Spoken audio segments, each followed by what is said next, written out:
Welcome to the Cypher with KJ and Mal. Yep. This is the Scott Sites Entertainment production, man. This is episode 16. All about the paper, man. It's going down in the real way, man. We had 550 Sam Ridley here at the Ridley's Barber Lounge. And we'd like to thank everybody for coming, man. Give us some applause, man. Yep. Yes, sir. Yes, sir. You know what I'm saying? So, this show is sponsored by OG car sprays, man. We got sucker repellent right now, but we got Kush Killer. You know what I'm saying? We got that green apple. Yep. And you can go down to Atlanta in 1750 Lee Road down at Lithia Springs, Georgia, man. Holla at Yancy Milan, man. That's she right. had the best candles, sage sticks, yoni bars just for you, man, for your beauty needs. So go down there, man. Check out. Right now, I'm about to kick it to my calls. What up, man? What's up, man? What up, K? Man, I can't call it, bro. What's going on, man? Man, we had to beat the rain in here, so, man, we look a little wet right now. Shit. We had to beat this rain, man, but it's a nice day out here, man. It's episode 16, man, all about the paper. Yeah, you know man. what I'm saying? I had to bring the heavy hitter in, man. Yeah. Man. You know what I'm saying? To go, dig in the crates, as they say, man. You know what I'm saying? If you know about this shit, you know nothing about hip hop. You know what I'm talking about? Right. So, I had to dig in the crates, man, to make the call. You know what I'm talking about? Like the bet sign. You know what I'm saying? You know what I'm saying? It really was the west side. You know what I'm talking about? So it's like, all right, man. So reached out to him, man. It's like my little brother, man. Been knowing him all my life, you know what I'm saying? Hell of an athlete, good family, man. Hell of a rapper, man. OG to me. Yeah. You know what I'm saying? Put niggas on, man. That. Yeah. Y'all give it to my nigga, man. The city paper. Yes, sir. I appreciate that. Appreciate it. What's up, man? Y'all good, man? How y'all doing? Man, we good. Man, chillin', boss. Yeah, man. yeah. I'm happy to be here for sure. To the people watching, real nice setup right here. You know what I mean? Y'all need to get in here, man, and expose yourself or whatever. You know what I mean? Good platform for sure. Appreciate that, man. Love, man. Yes, man, I want to ask you, paper, man. So I've been knowing you. Yeah.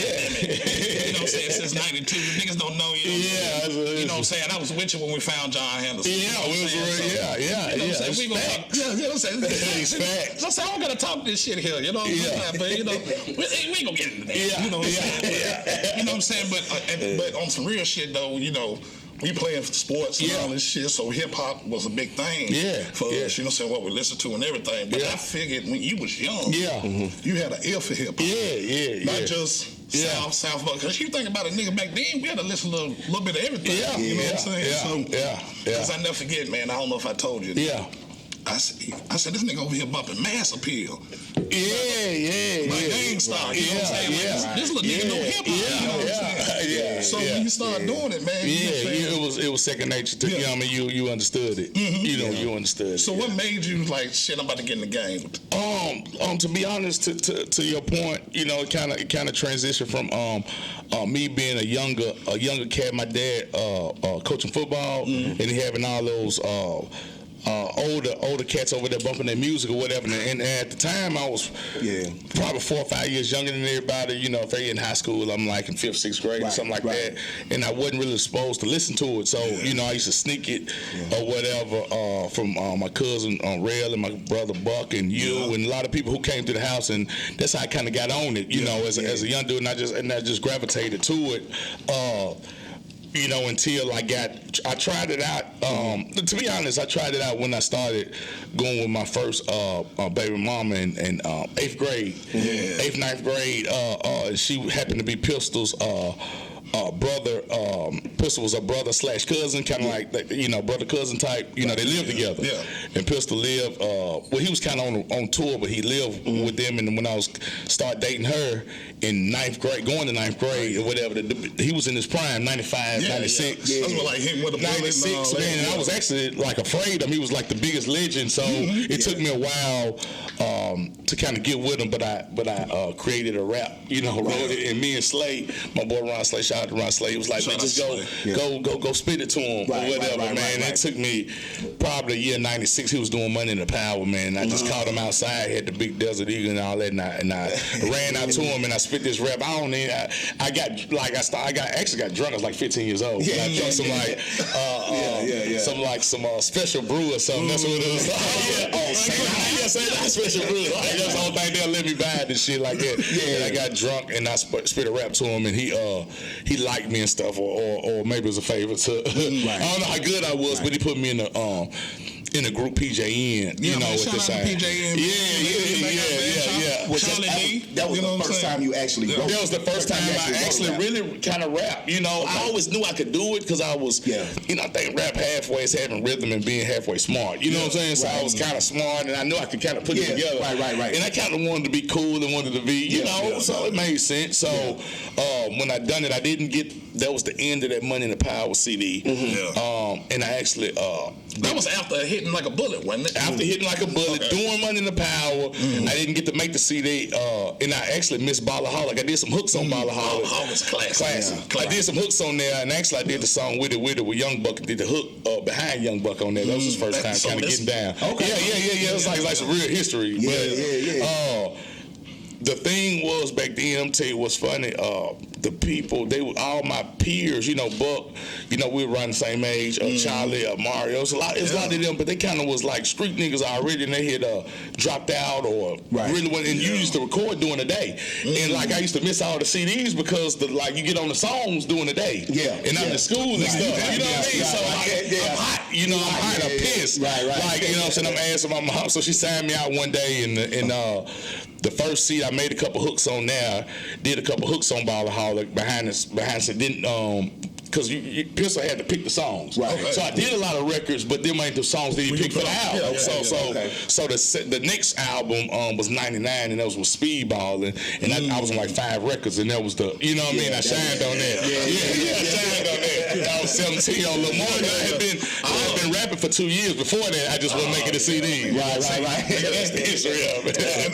That's crazy, though. Like your mom signed you out. Yeah. She wanted me to get on. My mom was always like support. She always you know, people like she like wanted us to be fresh and fly. Long as we did our work and stuff like that. You know what I mean? So she was like, man, I want you to get on the CD and stuff. She was proud. And then she knew where you was at. She would talk to at the time it was Paul Woods. So we left Demo, Top of the Line Records. Pistol was in the transition, and Paul Woods actually bought him from Demo. Him and Demo was having a riff, and Paul Woods kind of came along, and I think I was with Pistol, and I think he threw him like 30,000 to SS, and then we was with Platinum Plus. So it's 99. So we rapping about Top of the Line. So we was just going with, we had a song about Fresh, beating around the bush or whatever, and I was like, oh, what a pity, Fresh is gonna get it. So we was hard little dudes or whatever, but it was all kind of wrapped in, you know, it wasn't really, it didn't get like that, you know, or whatever. So it was just whatever Pistol said, we was like doing it, whatever. But that was my first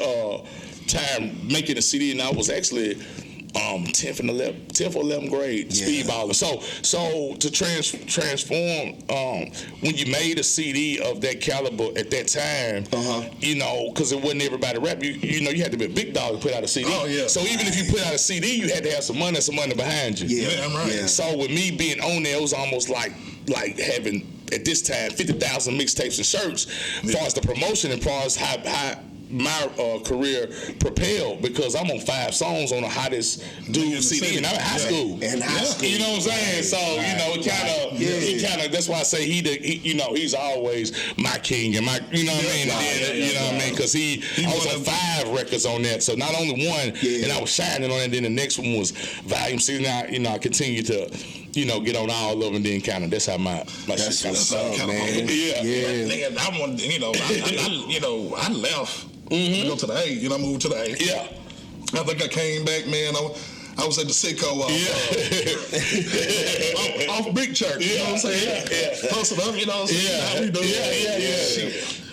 I see the Cadillac. Did you jump out? I can imagine, man. Loaded. Look at him, dude. You're like, I can imagine, man, because I was full, man. You know, because I had been always almost apprentice of Gates, you know. So I had I was almost a vet by the time I had my own stuff in 03 or working on it. My first real project was Real Talk Volume 1 in 04. And I was actually in college. You know, I was in college at Ball State playing basketball or whatever, or just leaving college.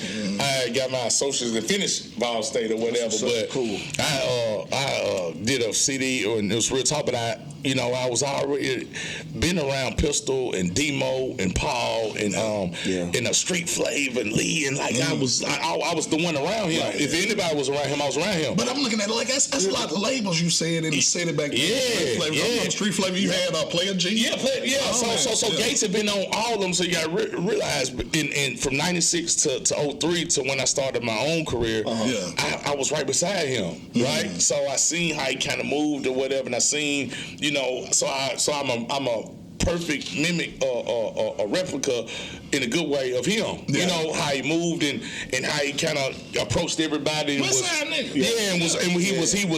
genuine to everybody. He kind of was in the club. It's just I kind of took on it. So that was my, you know, that's how I came up on everybody. Somebody. He was a good, nice guy. You know what I'm saying? So that was my whole. I wasn't trying to be. I mean, people kind of took it like that, but you were just soaking up the game. I soaked up the game to kind of move around. So on my first CD, on my first project, Real Talk, I had Pistol, I had Haystack, I had Lido, I had Big Lou, I had Fresh, I had Quantity. I actually paid Quantity. I paid Quantity $1,000 for a verse. It was my own money, like I didn't know him. Right. My homeboy J1, I was a fan of him. Yeah. So I was like, can you give me Quantity, whatever? So I was proud. You know, I went to high school with Fade Eastwood and the Hustle Gang. You know, we went to Hillsborough together.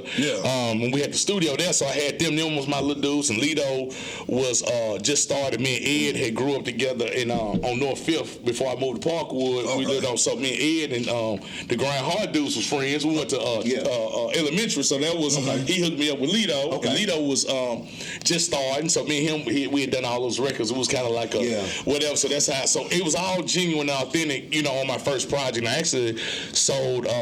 We probably sold 15,000 on my first project because of that. But I paid all those dudes. I paid Haystack. I paid Lou. I paid Quantity. I paid them dudes. So people had a lot of respect for me when I came. Cause I came through because you was solid. And I gave the people who was already there their proper respect, and ordinance and reverence, you know. Yeah, and then you know what I'm saying. You representing the city. Really it was well rounded, and you wanted to get the artists from the city. That's doing something. I'm gonna get this nigga from out. Because you're a new artist. You're a new artist, man. So you know that was the days of selling your CDs. Right. So people had to look at the back like, who you got on it, bro? You know what I'm saying? So that was the first thing. Like, so you almost name dropping. You know what I mean? Like, hey, I got Gates, I got Quantity, you know, and it helped me. And I understood the business of it. And then if I was halfway decent, then I'm in the game. Exactly. All I got, but you got to come, you know, with that. You know, that was the game then. You know, it was kind of hand to hand and selling yourself, and you know, you hopping out. So to your thing, you see me, I'm hopping out, looking good. You know, I got the, you know, the whole mindset. So how was like when you came? So how was your first performance? Like when you hit that was the part I probably could have got better on. I never really worked on performance because it was more fun then, and it was just, you know, that's why, you know, if you remember the days of having 50 dudes on stage and stuff like that, that was them days because, like, when you meet up, you got 50 dudes and you just a street dude, and that was that kind of, so you didn't even. And you had your block behind. That was that whole, and I look at it now like it's corny. You know what I'm saying? But I look at it now when people do it, I'm like, damn, you about 15 years behind, because if I did it now, I'd come through with like 3 bad bleachers and the polo, no chains, no nothing. You know what I'm saying? I do everything that's not rapper, if it may. I'm giving too much game. What you saying? Because it looks like everybody like, you know, you gotta kind of do the opposite. I'm gonna do something different or whatever. So if I did it now, but at that time I was a young dude, and it was all about how much clout and respect you had. So it was like, damn, this dude look like a big dog. You know, even if I wasn't. But I made myself like, this dude got straight hitters with me. I think that's what brings the best out of an MC. You gotta know that you, hey, look, man. You gotta be confident. And it's not really on no cocky shit. It's just some hip hop shit. It's just some hip hop shit. And when you lose that, you gotta step aside. Whatever, you can lose it to your family, you can lose it to straight, you can lose it to just not feeling yourself. Whenever you lose that hunger like that, you know, it's almost like you hesitating, like, you know what I mean, he who hesitates is lost. So it's almost, it's kind of halfway, but at that point I was 100. You know what I'm saying? So if anybody seen me, I was just aggressive and I was, man, nigga, it's me. It made you believe it. Even if you left as Ghost Fitzgerald's son, the water boy, I tell people I was a water boy for going proud. Right. Like I tell people, like, I've been the same dude, just, you know, with the people who play for my pops and stuff like that. I was a fan of them, and a lot of that is how I got my my reputation, or my endorsement. So if Kevin and all these dudes that Pops played in the city, you know, when I was their little dude, right? Yeah. Right? So my respect came from that. Yeah. So you gotta realize it came from all y'all, damn, boom. Yeah. And it came from, and I understand that. There's no knock on that. So the biggest misconception is, you know, I understand where my power or whatever came from. It was so powerful. It was from my Pops. He touched everybody. Then you got Pistol. Like, look at where I'm coming from. So when it came, it was easy for me. Like I was already, they gave it to me. You know what I'm saying? I already had my endorsement at that time. Right. Yeah. I heard this nigga running with my water bottle. Man. Yeah. No, for real, proud. Kevin, come on. Yeah. We lost again at that time. But that shaped who you was. Yeah. You seen a lot of great players come. You seen a lot of great people. Like you said, your father inspired a whole lot of folks. So it just became who you was. Yeah, for real. Yeah. In that sense, and I try to stay grounded to who I was at that. Now, here's the thing. Yeah. You know, it goes back to the rap game. It's almost like the street game, right? It's the reason I left. Mm-hmm. You know, I caught, you know, so many. I mean, you know what I'm saying? I got like murder cases, like all I ever had.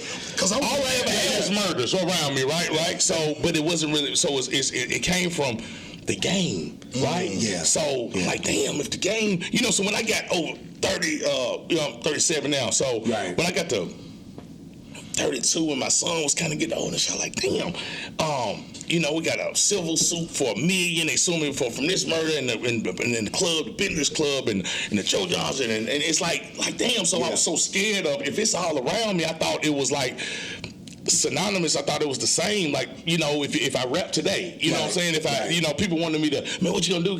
No, nobody can mess with me. I mean, but if I go there and I go to the studio, right, I'm gonna make a hitter, right? So guess what I gotta do after that? I gotta go to the club. I gotta hit the DJ. Yeah, I'm in it. That's ready, right? Like I'm scared of that because I know what's going on. I'm scared of the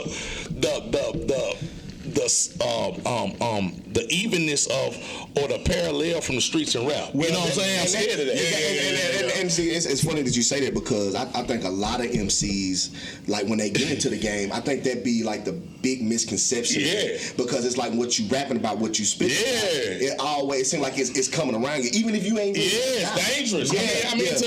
To my own life. I mean, I ain't saying I'm, you know, like I ain't saying I'm John Goddard, nothing like, you know. But I'm with that. You know what I'm saying? But the trouble I have got into, it ain't that. It's like the coffee. Because I was gone. I was gone when this happened. So tell me about the shooting on the drive and all the hoopla. The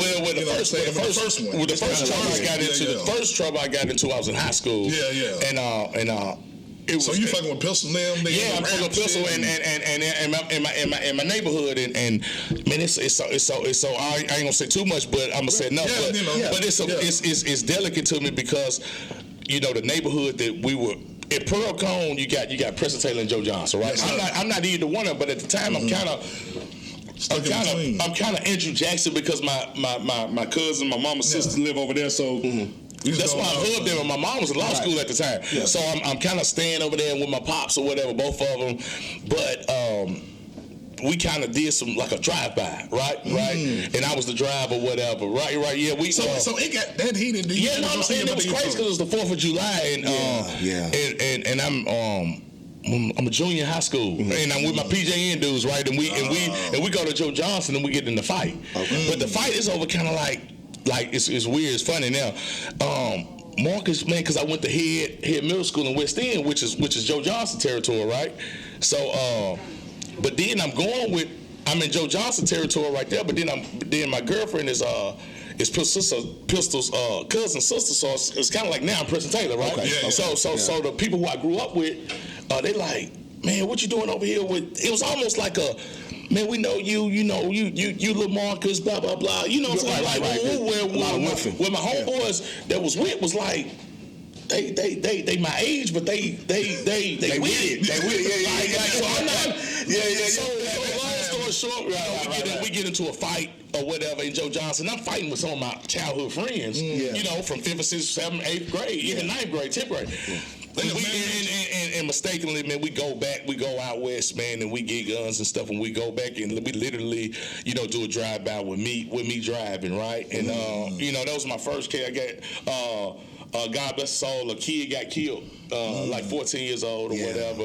And my homeboy, he just came home. Then picture this. So my child just came home. 18 so Charlie years. was with you? Yeah, 18 years. 18 years since got out last year. See, I didn't know that. Oh yeah. So for the grace of God, you know, from the people I knew, my dad knew. I mean, Philip Former came and testified as a character witness. You gotta realize his blessings. So for the Big John, see, Big John's going to UT at the time. So my brother Reggie, really all them. Philip Former, David Cutcliffe, all these people, and they I kind of got a slap on the wrist, like as a juvenile, 17 at the time. Man, don't get in trouble no more. But I like literally that's the. I didn't have to tell nobody nothing. And my homeboy got 20, 85% of it did 18 and a half. Just came home. So that was one of my best friends. So that was that. So you come with that, and then you go back.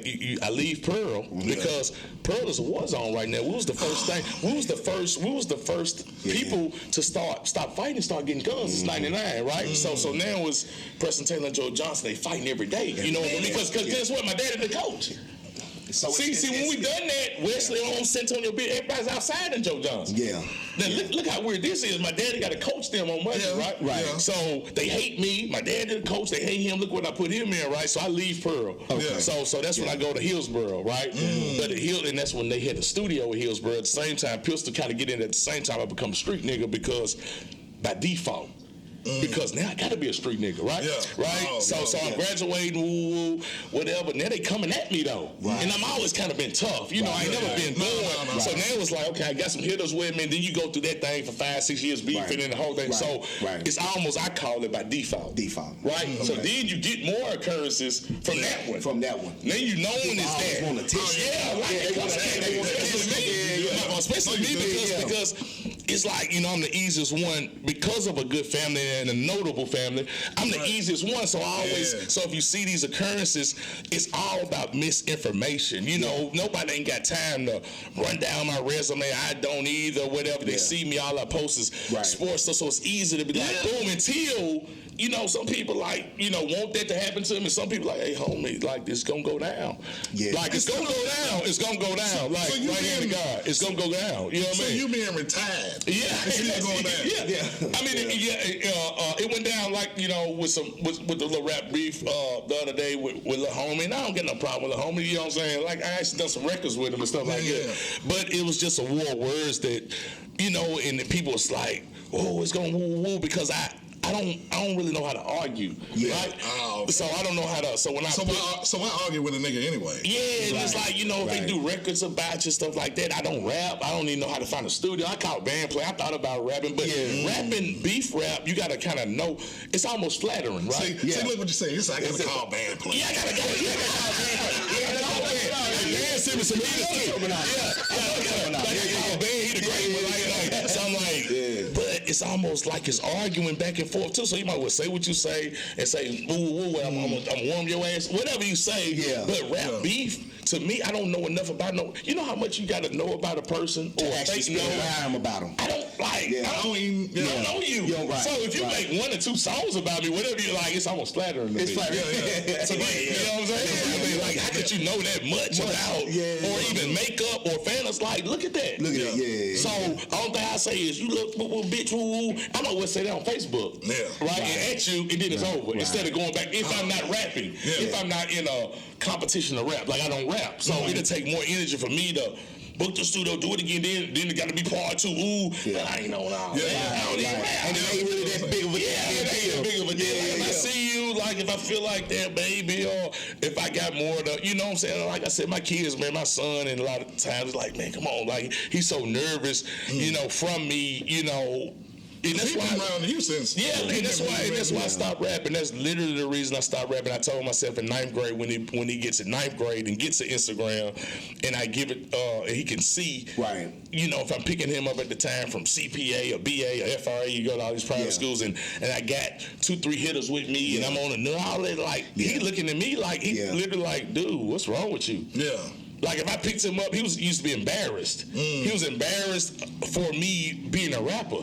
He's literally the one that stopped me from being a rapper because he was embarrassed. Like the social it's kind of cool. It's kind of cool now, you know. But he was like, why y'all got on all them chains? Like why you hitting the game with these 4 dudes? Like they was corny to him. I was like, he didn't care nothing about it. Right. He's the one that literally took me out the game.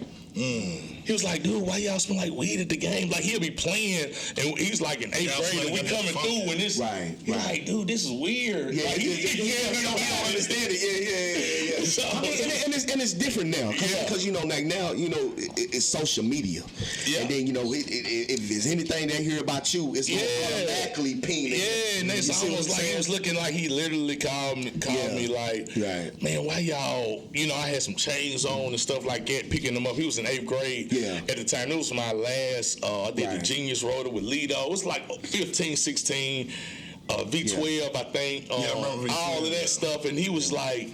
I was like, okay, you can get an Instagram. I homeschooled him for 3 years, you know, myself or whatever. Yeah. And then I sent him to East, and I'm so competitive because people was like, oh, man, son, go to all these private schools and shit. So, you know, I'm like, nigga, you know, we you know, since I sent him to East. First, he went to East in 8th grade, right? And then my dad took the Stratford job. Yeah. So he was going to stay at East. Yeah, TJ over there too. Yeah, and then TJ went, his homeboy Jawan went, and he went to Stratford, and then for 1 year. Played varsity. He actually was the leading scorer his freshman year on the varsity, but my dad took the Hillsborough job, right? Yeah. So, he said, man, I ain't going to Hillsborough no more. I'm gonna go over there with Darius, the PA.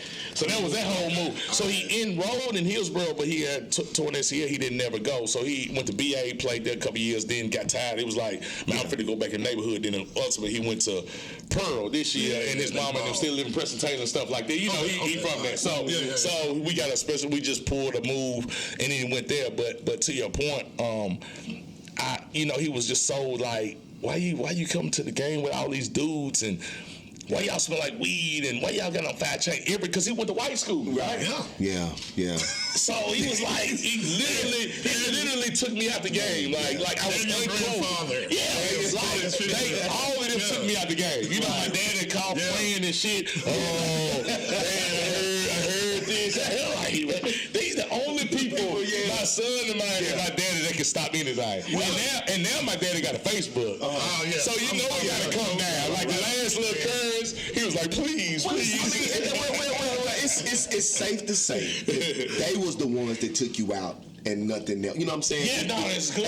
And nothing else. It was almost like, look, man. If I could rap, and it not be synonymous with the streets, man, I don't understand why I gotta go hand in hand like that. It is. Man, talk to Lido. Me and Lido talk every day. It does. Listen, even me and him got to cutting at each other. Like me and him had one of the biggest rap rivals. That was my friend. Yeah. That's when y'all was with Lowe Records. Yeah. We kind of like got into it at the we got into it over some rap. We were supposed to be on the same thing. I went before him. I put on the crown. He was supposed to be Cashville Prince. Lowe Down made me do that. We had a show together in 08. I was in Groundhog, but it was like, go before him, rocking Lowe Down. You know what I'm saying? They gassed me up. They was like, go before him and put on the crown and say, and they got on the mic. They were supposed to be my hype man. Right. And it was like, why else the Prince if you can have the king? And I'm like, that's my friend, right? Yeah. And I rapped before him, and all of our people, like they hit us, and we got to a big thing. Right. And then dude ended up into it for 2 years, and all that. Because it starts with the crew first. Yeah, the crew. It's gonna hit the crew first. Like 15 people got shot. It was the biggest because you gotta realize it go back to Pistol. Then Pistol was with the North 6 dudes, whatever, with Pistol. So they hooked me up. So they was like paper with Pistol with them and Groundhog with them, and me and Lito was friends. Still is to this day. So we had to let this thing dissolve. And it was crazy. So that's one part of the rap shit. Like I'm like, how can you lose friendships? You gotta somebody say something about you. Like check this out, somebody you got everyday social media make it where somebody can say, "Oh, you a hoe." Well, you got to say, "Then do I smack them? Do I spring them? I'm with my kids." This rap thing, like, what do I do? Because people, it's perception, right? So they say, "Oh, like if you a gangster rapper, now he a hoe, now y'all don't listen to me." Right? It's like you have to do something. I'm serious. Like people won't say that. People won't say it's real. It's like because I'm just saying, like you said, the streets and the rap game go hand in hand. Like if everybody saying I'm a hoe, right? Like because somebody done publicly saying something, I gotta publicly do something. Yeah. So I bow out. I'm like, I ain't catching no more cases with that. It ain't worth a loss for it. See, you can't take a loss for another. I was trying to say now if you go another angle, you know, like I was trying to reinvent myself. It just took too much to go like the conscious, you know, because I'm on some shit like that. I understand a lot of stuff. So me and Lito talked about like, but my hit songs, my hit records was "What's Up Bluff," was "Dope Boy Swag," was "I'm a Hustler." I mean, I was a hit maker, man. So that's what me and Lil Homie had got into it. That's what I'm talking about, man. So you talking about all that? You had a few albums. But I wonder what was the first album? Because I remember the first, but was that like what? I want to say like 04. Yeah, 04. I had Get Your Paper on that. That's what it was. Right after that. We had the khaki suit on. Yeah. Right after that. Me and Lito, we did 252 grams whip game, all of this stuff. Me and Lito hooked up. On the whip game. Yeah. Me and Lito hooked up and made Grind Hard. This 05. Okay. So this is me and him. This is my production. That's why y'all see me on the front. This is me and him. I exactly his idea. Exactly. So I'm proud of that stuff because I see homie doing it. But me and him came up with that. So and then we did the "What's Up Bluff" and all of these songs and Grind Hard, motherfucker, and fuck you make votes, all that. So we did all these stuff, and then 3 years later, I did pay-per-view with I remember that with Caesar. Caesar. Me and Caesar. Man, I love Caesar. Me and Caesar he was so bullheaded. Me and him couldn't coexist, but it was the best project I ever had. Also like 30,000 records. It was still out the store and stuff like that. So we did a hell of a project, but because I used to love the intro. I'm the weird. Oh man, dude, I was with it. I said, goddamn. I said, nigga went to the water boy to the whip. A prior water boy. I told people, man. I told people all the time, bro. They be like, man, from humble beginnings. No. It's like, no. You come from humble beginnings. I'm gonna keep saying on this podcast. I want this to keep be. It 100. Keep it on with 100. The biggest misconception is, oh, dude, he ain't got to do it. Like, I never said that I starved. Yeah. See, if you listen to my rap, I never said I was hungry. I always talk about my parents. Right. I always talk about they struggle from nothing, right? Yeah. And I always talk about, but me and my brother ain't gonna go. Yeah. Now, see, my big brother, like, is the nicest, like, he ain't gonna go. Yeah. He trained to go. So he more like, I used to get him on people. And this back in the Parkwood days and stuff, when I used to have to call him, you know, and we, like I said, like, it's all truthful, but the misconception, you know, from if you have notable people, it kind of look, you know, my mom's an attorney, right? So, but my mom didn't become an attorney until I had a murder case, and she was still in law school. She got realized it didn't come up. Right. Now I ain't saying we was broken out. But she was working in Castle, not getting us the Jordans and 2-3 jobs going to law school. So the biggest misconception is, you know, I've been to Brentwood and stuff like that. You know, my first thing was from Northfield to Spears Road, right? And then I had some friends, Nuke and Nolan, and my brother had a lot of friends. Man, Pooh, was a lot of people, right? And my dad from working at Pearl, right? You know, I'm going to get these addresses with my auntie and then introduction. That was how that other side of town came. And then in 9th grade, getting my baby mama, my first baby mama. So then I'm in the rap group, right? With PJN. So it's kind of like weird. So I never really spent a lot of adolescent time, you know, in my neighborhood, which I lived at until I caught the case. And my mom and them put up the house, sold the house, and that's the truth. You know what I'm saying? Got on down. So, you know, I try to, with rap, you try to tell your story and stuff, and I think I wouldn't have got this far in rap if I wasn't authentic, if I wasn't telling those stories of the coach. People want to hear your truth. They want to hear, like, you know, my dad was a coach. I was proud. Everybody I always see, I post them every other day. I'm super proud. So I never kind of hear, you know, and me and Lito used to talk about that a lot. Like, you know, his thing was, everybody was like, it's the dumbest shit in the world. Like, listen to this. Man, dude ain't street because he was smart. Like, I heard that too. No, guess what? Let me tell you this. That nigga with the Hume. No, I'm gonna tell y'all this. I'm gonna tell y'all this. The hardest dude over there. Now I'm gonna say that in the city, his little people. Okay. Been like it. Oh, he gonna slang it With it off the top, right? So I was like, man, like so the smart and the two parents. Man, I tell people, my daddy made me tough. I couldn't come back to him and say I was soft. Right.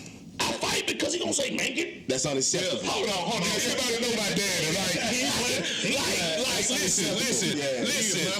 The whole, dude had a daddy. The daddy's supposed to make you tough. Exactly. Me and my brother, that's why periodically I say, hey, bro, like me and my brother ain't never went. So even with little homie, with his rap girl, I'm like, homie, you ain't check your resume, I get down. Yeah. Like, I'm the only nigga gonna stand and joke, gonna stand and press and say, I didn't run it, all of it. How can this happen from a dude that's something? It don't happen. Yeah. It don't happen. I don't give a damn what you say. Now you can like it or not. It don't happen. Now I can't be silly, but it came from my daddy from being tough. Like he's one of the toughest men, and I respect him just from seeing him every day. Right. And being a good dude and not seeing him, drunk and fighting my mama. So I tried to mimic that with my kids, right? Yeah. Gotcha. So when I had my son, I was like, man, I gotta be there every day because I really see. So that's why I'm big on that parenting stuff. I see my daddy every day. Now I had a couple of incidents that shouldn't have happened. As far as, and I think that was probably from my mama signing me out saying go rap with Paul Woods. And my daddy not stepping up and saying that. So I try to say, damn, that was the mistake he made. My gal ain't gonna run me. Right. Nigga, you ain't going to rap in 17. Exactly. Yeah. That was the only mistake he made from my mama saying, oh, he can go with Demo and Paul. See, Miss Fitzgerald's sweet too. That was the baby. She loved me. He was mad. Mom, you know I got to do that, kid. You was there. Hey, they cutting the grass. Look, these niggas over there, they cutting the grass, the football player. I'm sitting up there like, shit, I don't know how to cut no grass. They a point, motherfucker. Basketball bigger than you, nigga. No, but I do say this. My parents made me. They was big on being smart, you know what I'm saying? So I'm big on, going to school. I never got in trouble in school. Like I thought that was weird and corny. If I'm in school, like why am I cutting up? So you got to realize. So the reason why I got out of these murder cases and stuff like that because it was like, damn, he's just a nice guy. Right. So I love that persona. Like so sometimes people. They don't know how to pick, they hit that side. So check this out. If you're in the club, right? Right. Oh yeah, his daddy, Coach Fitzgerald, right, and his mom. If you bullied and that's all you hear, not saying you gotta hear nothing else, because every man is a man, not saying, so you might come at me, big fool, and I'll be like, yeah, that's true. Yeah. They tell you the other stuff. They tell you if you come up with me, I'm gonna warm your ass up. It's gonna go on. It's gonna be loud. It's gonna be loud, and I promise. All right. Everybody knows that. They hear the other side. You're gonna warm your ass up. You're trying to fight me if you want. Right. So man, okay, you running with the first album, not the second album. That was pay-per-view. Yeah, but see, here's the thing. I ain't had number like 4 albums. What I did, I'm talking about first one you put out, because I know the one with the khaki suit you came out. Yeah, so Real Talk Volume 1, then it's pay-per-view, then it's cover. I ain't had number like 4 albums, but I milked singles for years. You did. So if I could give the rappers the game, if they don't give up from 2 Chainz, hey, don't give up on your single. Man, it could be some bumping. Right. And a nigga love to rap so much. I'm telling you, but like me and Buck used to argue about this. Right. Young Buck. Yeah. I'm like, dude, we ain't got the run off of that. We just put out a month and they ain't hit the. I know you, but people love to rap so much. I hated rap. Okay. But I hate rap. I was good at it, but I didn't. I had 4 albums in 20 years, right? So I didn't like the studio. And some people love the studio. Man, they can make 10 records. Man, I'm taking to the club. Man, like I'm making this bad motherfucker. So I milked the first time. I milked Get Your Paper Up. Then I milked What's Up Bluff for a few years. Then I hit with that. I ship white from the north. That's what I fucking with God. Okay. Now I'm ready.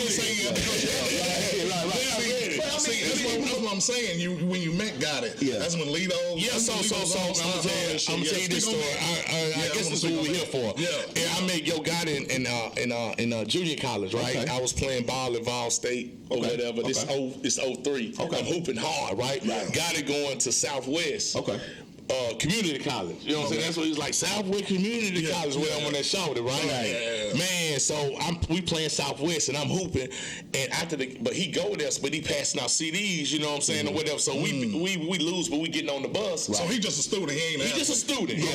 So we get on the bus and I rap because 2-3 years ago, I'm on all the Pistol CDs, right? I was known for rap, just from the Pistol CDs. So all my teammates, man, it's like, man, dude, it was like, oh man, he can battle, because dude was passing out CDs, and it was like battle my boy had on the jersey. Well, before I got on the bus, me and got a battle for about 20 minutes outside Southwest, and then the coaches came out breaking up because the coaches white, they thought it was fighting and shit. So it was like battling or whatever, nigga, bitch, hoe, whatever. Right. So we got on the bus, man. Everybody like, oh, pay with something. The coach like, shut up. I was like, we just rapping, because the coaches didn't know I rap. So man, I promise, man, 6 months later, I finished school, I finished Vol State. Finished playing basketball. Man, Gotti got a show. I'm like, damn, that's the dude at Roxas. It was called Roxas on Second by the Acme type shit. He got a show. I'm like, damn, that's the dude. And he pumping God White show, the cheap price. It's 6 months prior that I meet him and I go down there, whatever. And I like, he remembered me because it's like we had this crazy battle. Man, we end up chopping it up, you know. And he end up because I remember he was on the radio. So he ended up, man, I hollered at this nigga, you know, named Lido, All-Star at the time. I'm gonna meet with him. I'm like, that's my guy. Come here, dude. I already done the 252, the whip game, the prime time. That's my guy. That's my guy. I was Great Goose before. Great Goose right after this. So they got together, got the rockin'. Star gave them the mixtape, whatever. They got the rockin'. I was more just a people, whatever. So we joined a little alliance or whatever. And he did a CD called the Blackout Squad. That was me, Lil Chat, Gotti, a lot of them, and I had. That's when he ended up. That was like 06. Lido. Chat. Yeah, the Chat. Man, it was some more people. You talking some motherfuckers. It was some De Niro, CMG. So he was Iron E at the time. Man, so him and Lido kind of got the rockin'. I was just with him. Me and Lido was real tight. So we was going up and recording, and that's when he actually.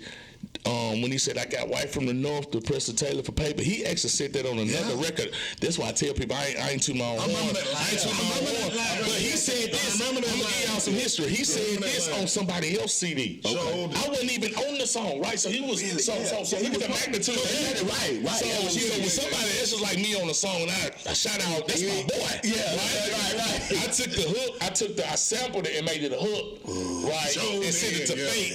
And when Gotti heard it, he was like, look, bro, and we went up and he put his verse on it. All Star was on it, and that became my record, right? And I built that, so it was like So that was my boy. So him and Lido formed a company. He signed Lido. They did Great Goose. I remember that.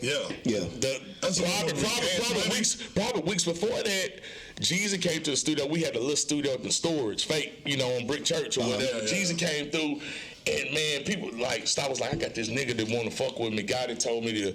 So Jeezy came through. We didn't know who Jeezy was. He had the USDA mixtape before the Trapper died. And everybody, man, listen to this story. Everybody on Lishy, he gave us he gave me and Star, like 1,000 of us. Said just sell it. Just don't sell it. Pass it out in the city. We passed them out on Lishy first. Saying Lido. Everybody was throwing them out, clowning us. Right. True story. It was like, what y'all giving me? It was like, all the niggas like joking. Yeah, they didn't know him. So it was like, fuck with this shit, whatever. This whole folk. Right. Man, they throwing it out. So we gotta go to the studio with the nigga from Atlanta. He's supposed to be popping. He coming to the studio later. He came to the studio later.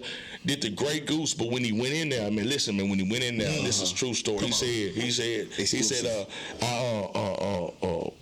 whatever great in the cranberry, I bust your shit like a pineapple, young rich nigga.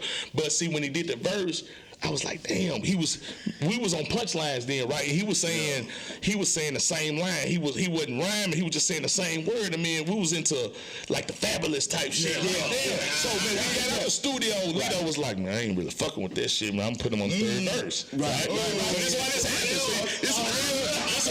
It's real shit. We got out the studio, Dola White was pulling up, everybody was pulling up. They were like, y'all got Jeezy here.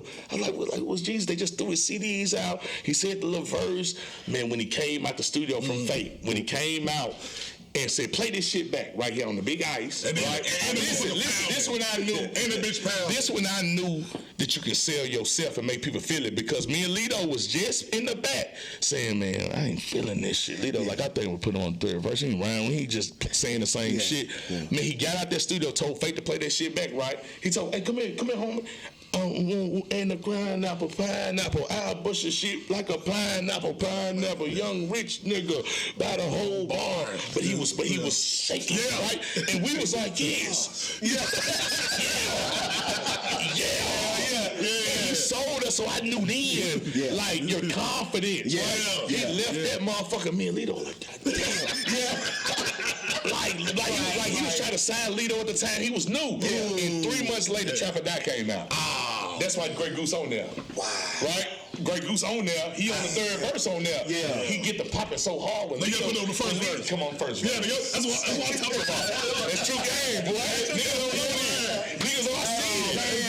I see it. That's deep. And I knew then the energy, and I try to tell my son in basketball and everything you do, you got to be believable, man. Like, if you don't believe yourself, we was just clowning him. He was doing his verse in the booth. Right. Me and Lito was like, man, I don't know, I'm probably put this dude in the, Lito already like, down, you got to sell him.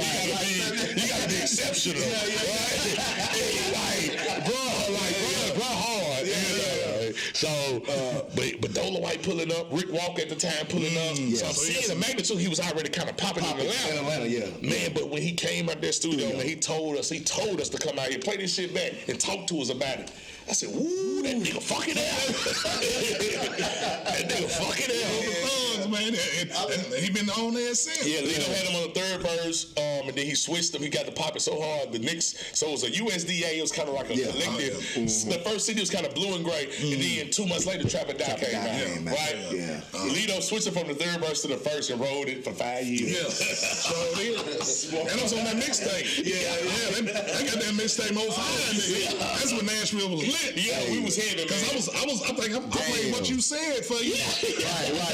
I ain't gonna lie, nigga. I got a story about that. Nigga, I'm DJing in the strip club. Nigga, I'm over there. Right. Say some niggas, hey man, play this, man. It's paper new shit.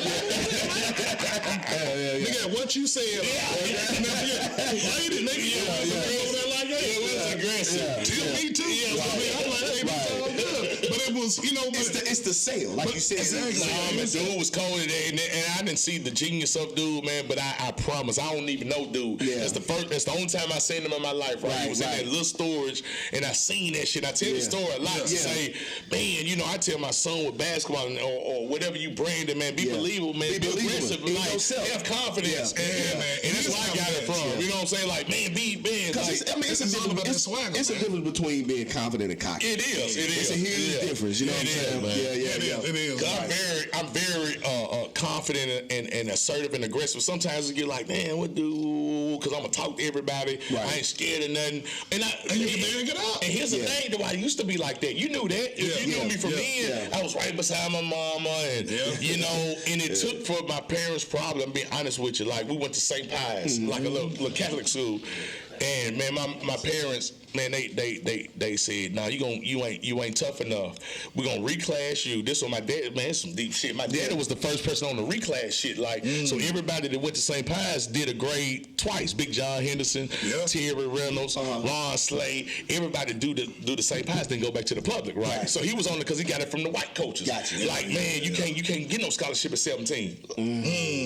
He said, man, listen, man, that motherfucker said it jump up 500% from a dude playing football or basketball. If you 17, people ask me about, should I reclass myself? Goddamn lie. Goddamn yeah. Like, be a 19 if you want. LeBron, all them niggas 19. They grown men. Right. So if you say, damn, I'm gonna be a man in a year. Right. Yeah. Nobody 17 gets scholarships. Right. So we was doing the reclass shit. We would reclass at St. Pius, then we'd go to a metro school, right? So I mean, I did 6th grade at St. Pius, and it was all us, me, Terry, Ron Slade, John Henderson. So many people over there. Michael, there was just so many people over there. In little St. Pius school, we just over there, just man, boom. We'd do that 6th grade or do that 8th grade. Then he sent me to head middle school, Joe Johnson, right? Right. And I was like, why am I here? And they made me go from Andrew Jackson to walk every. This is my daddy. He made me because they thought that I was just sitting up under my mama. Didn't come outside. This the truth. I tell people this is the truth. I didn't go outside in Parkwood. I didn't go outside in Northfield. I was up under my mama, just probably like a spoiler dude. My daddy seen that, sent me to Head Middle School. 6th grade, had to walk to school from Andrew Jackson. Man, they was smacking the books. They was smacking my books out of my hand. I got the Jordans and shit. The first day, I'm talking about this gangster stuff. Like it's niggas. Like, and if I see these dudes, it's Cutty Bug, it's Kenny Clark, it's gangsters, right? So 6th grade, 7th grade, 8th grade. Man, by the time I got done fighting with them niggas, I fought the second day because the niggas smacked some books out of my hand. I went to I want to go back to St. Paul. My dad like, man, get your ass and walk again. Until I learned to fight. So I was fighting Andrew Jackson. I was fighting Joe Johnson. I told people I believe in this parenting. That was a parenting move. Now, you can't go too far and become a street nigga, but you can learn to get over that fear of, man, you ain't finna do nothing. I mean, I tell you, so you ain't finna, like, I don't know where you got that from. Your information wrong. And you could be respectful and a nice guy. But soon it's like, you think I'm a sucker. Man, I always try to speak to everybody. What's up, home? Man, people be laughing at me, bro. I see them. Man, why people talking? Because I felt like Pistol taught me, if you somewhere and a nigga say, what's up, Big P? Right now, what's up, homie? We be at the club. I was in high school. He talked to everybody there. He ain't have to know him. But if a man say your name, I teach my son. You go holler at him. He famous right now. I go on his Instagram. Man, if a nigga say something, you better say something back. Exactly. So then if it ain't that, then you know you can go there. You don't got no problem because you can get your respect, right? So that taught me that. My dad is sending me to those schools and all of that, and Head and West End, and having to navigate through, damn, man, trying to play me or whatever. You gotta kind of go through that. That's why a lot of niggas' social game is just fucked up. Because they don't know how to talk. You know what I'm saying? You gotta speak. And when you speak, you look a man in the eye. Like real shit. But niggas forget about that shit. Never even been taught right now.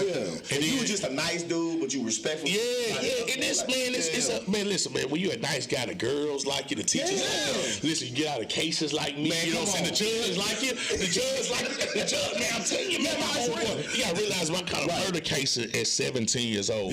My homeboy Charlie, man, I love you, PJ and Charlie. Like, don't follow me, see you rapping up. He done 18 years. He done 18 years right beside me. Right? But guess what? I ain't talking about Charlie, but Charlie was a 10th grade dropout, right? I was a 10th grade 3.8. Right. You know what I'm saying? I don't give a fuck what nobody say. You go in front of the judge, you say, man, I got a 3.8 and I got a 20 on my ACT in 10th grade, right? Shit, that go a long way. It do. It go a long way, homie. Then, I'm a street nigga. I'm running with Pistol Pop. I'm a rapper, and I done dropped out. Man, boom, that's the book. So I try to tell people that's the coldest thing. People trying to be too hard in front of the man that you think I'm a nice guy. And it's funny you say that. Why gotta be mean? And it's funny. How old is your son? He's 19 tomorrow. He's 19 tomorrow. 19 Happy birthday. Happy birthday, bro. So my son is 17. Okay. I tell my son this shit all the time. You just don't know how far you can get in places just by saying yes sir, no sir, yes man, no man. Just something simple. I say you just don't know what that will get you just by doing that. Hey man, you get a man, especially in metro schools. Not talking about metro schools, it's pretty bad. Like if you go there, like people be like, man, I ain't gonna even lie, man. We done stoop so low. Like my son went to Pearl, right? He came from BA, and people was like, oh, we made it. What's up, my boy Shy back here? He know, give me a little bit. We made it. They at graduation said they made it. What you niggas metro schools? If you come, if you show up, you got a 2.5. If you show up and be nice to the come on, man. So if we set our standards so low from man, my son was on going through the drive-through graduation and shit. He was on call like on Zoom with Penny. You know what I'm saying? Like on a TSU Zoom thing. And he was on Zoom and they was like finna say his name. He was like he didn't even tell his team because they doing team business and stuff like that. He was going around. He like, hold on, y'all, I gotta get my diploma. It was nothing because he like we made it. Yeah. It just started. Right. Yeah. Life just started. Graduated from high school. Look how low we. So when I was growing up there with my mom and then we had the ACT pro. We was taking it in 9th grade. We was passing in 9th grade. Right. We was done. Yeah. My son had a 23 in 9th grade coming out of East. Damn. He never took it no more. So we was like, I ain't bragging, but we would come from. So I'm proud of that we come from that crowd. That's when the tables turned in Pearl. I was there. That was from good. the ACT. Yeah, he did all that. Miss Appleton, all that stuff, man. For real, man. My pop did all that. He was all that. He was the blueprint because he knew that the test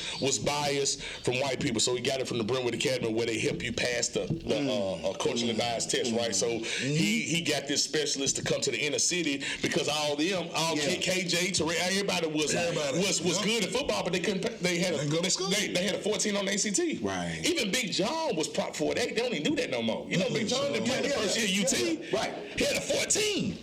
Appreciate your home. He had a 14 on his ACT. So our program, now was to kind of make the inner city kids get the test taking strategies, whatever the strategies is. Yeah. Not really what you know is, man, if it's so and so guess right here, or it's 30 minutes, like a strategy to pass the test, right? And so my son being, living with my parents and stuff like that, going up, we started the ACT prep. People going in 5th grade, right? Listen to this, we was innovators. People was like, why are you going to ACT prep in 5th grade? Because of the 8th grade test. So you got it just written in the college format. So the more you practice, you can take it as many times as you want. Why did they tell us to start taking it in 11th grade and make 3 14s, get discouraged, and go to JUCO, right? By the time you go to JUCO and drive the goddamn bus, you quitting this shit. But if you go D1 or like Buck did, Buck was passed. He had a 24 in 9th grade. Wow. Yeah, really. So Buck wasn't the best, but he was. Nigga, I'm smart. Same thing. My son had the 23 coming out of East Middle School. He never took it no more. Wow. You don't need to take it just one time. So he had 5 D1 offer, so I don't be trying to brag on. I'm like, I'm trying to teach y'all the game, but y'all looking at it like, I'm just telling y'all the game. So Quantic, my homeboy Quantic, he kind of doing it. He got his program. He kind of, duplicated what we doing. I fuck with Q. You know what I'm saying? Robert Sherrill doing the same thing. Robert Sherrill doing the same thing. So we, it's good, but we've been doing that for 20 years. You know what I'm saying? So I'm just giving people, history on how and all this time I'm, shout out to Pops, I'm rapping at the same time and bringing and probably bringing even to this day, even to the era situation, to the new beef and all that. Like I don't got no problem with homie. It's probably just some. We was friends. I mean, listen, man. The lie is, if I do songs with you, right? You. Tell the folks you're talking about, man. Elroy the boy. Okay. Like you click up Elroy the boy. It was public beef. It was a public. You know what I'm saying? It was a public beef. And I know people want me to expound on it. It was a public beef, but me and Arrow was friends because if you click up something, you can't say, you guys at the Stratford game together. Boom, we on songs together, me, him, and Lito. If you click, so you can't say that me and you friends now. If you respected me to either get on songs with me, right, or pay me, or I pay you, you can't try to act like, how was why you pay me or why I pay you? You ain't standing with no bitch, right? You thought, right? Yeah. So I can't sit here and say, I never had. No, I like him. You know what I'm saying? We just had a war words or whatever. And I think it was one of those things. It was coming from rap beef. Me always telling bruh, he told me don't call him bruh. Like, you like, don't call him bruh, we ain't bruh. But I like him. You know what I'm saying? I think he can rap. I think those songs was pretty good. You know what I'm saying? I think it's flattering that you can make 2 records about me. I couldn't find 4 bars about you. So if you know that much, you really damn. That's why you said it was flattering. Yeah, it was though. But when he called me, man, you I said I caught the first record and people was like, you said it, son, they know how, and I knew he was like, no, I took it as disrespect. Man, bro, if you making a diss song about it, nigga, you can't mix that up. You can't say something good about it. You said what you put my son name in a diss record, and that could be worthy with what, and I told him that. Exactly. But, with that being said, I wasn't so, tore up about it. Like, it was bigger than I even thought. You know, Bill was calls like, man, what you gonna do? You gonna go to the studio? I was like, no, I'm like, no, we gonna go to the videos and whoever thought this and make a mockery of it or whatever. But it wasn't, you know, it ain't like that because I always looked at them like, damn, you know, I said what I see, you said what I said. But my point is, that's that whole thing of rap, you know. It might intertwine with the streets. It might go there. It could have went there. It could go there. And it's from rap. Right. Yeah. It's from me telling you from a 20 to 20. Now, nigga, I'm a big dog. You can't. And him really like nigga woo woo. And then he might say, I think it was cause. Man, you gonna quit saying I'm a hater because I always called him like a hater because man, I don't think you had that energy when Pop them. You know, I'm always personal with my dad. Everybody know that. You know, I tell everybody like he's the greatest of all time. I don't give a damn. And I want people to say it, right? And if ain't nobody won no fucking 2 state championships back to back, goddamn it, it's true. Okay, so I was like, man, damn, cuz. I want when he came to Stratford, we was 10. Man, listen, he came to Stratford. Stratford was like 1-9. They were 10-0. Yeah. So I was looking for the excitement, and it was like when we left, you know, I felt, you know, like damn, you excited now. Yeah. Man, look at the aggression. I'm like, damn. So it was my friend. I was like, if we could have, you know, my loud mouth and his loud mouth. I was like, man, we shouldn't have been 12-0 and had 20 people at the playoff game. Yeah. We should have been doing it. So I was like, bro, I don't know what you. So it was more like, so people looked like, oh, you wanted him to, you know, say it. No, it was just more of a, we was friends. You know what I'm saying? He was like, man, you disrespect. It was almost some friends. Yeah, it ain't much. And I actually got respect for him, and I always told him I like what he do and the aggressive on his music or whatever. So I'm being the bigger person. But I got a question, Piper. You know what I'm saying? Since you're a hip hop head and motherfucking thing, you know what I'm talking about? You know hip hop. What you think about the age of Nashville hip hop? Why Nashville ain't catapulted to? Why we ain't got a sound? Right. Why we? You feel what I'm saying? Because we touching 9 states, bro. Yeah, we do. Memphis been rolling, still rolling. Yeah. Because I get so sick and tired of people just referring to Nashville as just the country music. Like we actually have a hip hop scene. It's Music City. But it's Music City. But the first thing they think about is honky tonk. Yeah. You know what I'm saying? And so, then, but you got people like yourself and Buck, Lito. You know what I'm saying? Pistol, Lito. Quan, you know what I'm saying? Quan, like them guys. But at the same time, man, like now. All right, so this might. Just keep it 100. Okay. I don't even look at it like that. I don't even look at it like the DJs. You know, it was a whole thing. Because I feel like you try to make the sound. So Generation X, you gotta shout out to D-Strap, Trapper Mandel. I fuck with Lowe and I fuck with Dale. You feel what I'm saying? Like, you know what I'm saying? Hard liquor shop. Yeah. Okay. So you gotta put it like this though. The harsh truth is, man, the people.